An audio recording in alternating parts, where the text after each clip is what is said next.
So basically, God seems to be saying, yeah, okay, here's your prophecy. It's going to be horrible. It'll all pick up in the end. And he goes on, see, the rash have no integrity, but the just one who is righteous because of faith shall live.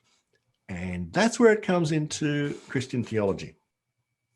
Yeah, and I think that that's a message you can grab onto, that the bad guy's going to get it in the end and the good guy's going to get a reward in the end. That's something, at least.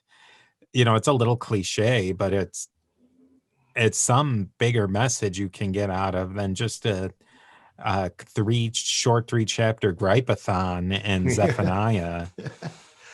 Yes.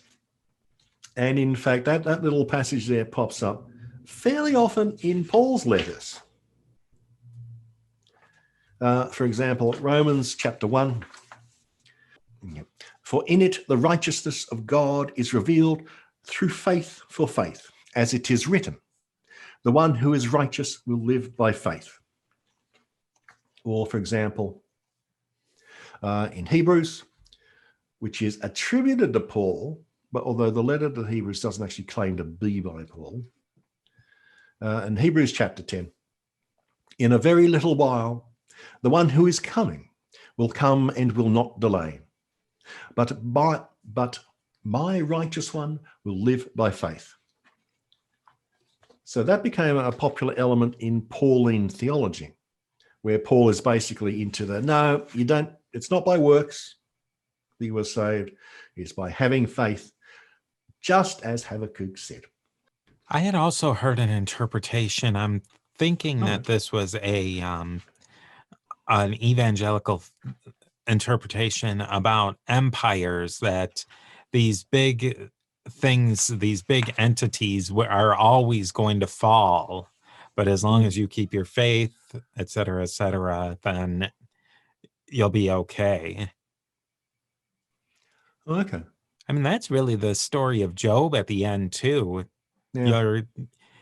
You get run through the ringer, but hey, at the end, everything was pretty much okay. It didn't matter that his original family was killed, or that, I mean, everything comes out in the wash at the end.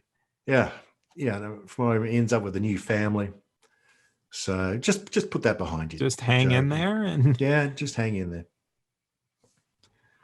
It's always seemed to me a little bit of a cop-out, that attitude.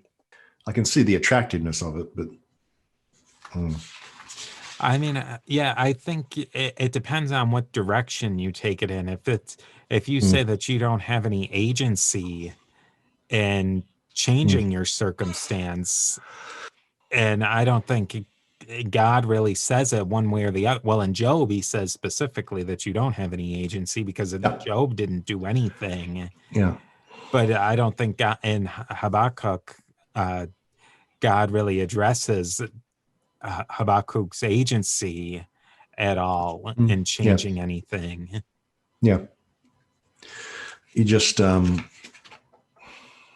he tells him to write things down. Maybe that, I don't know.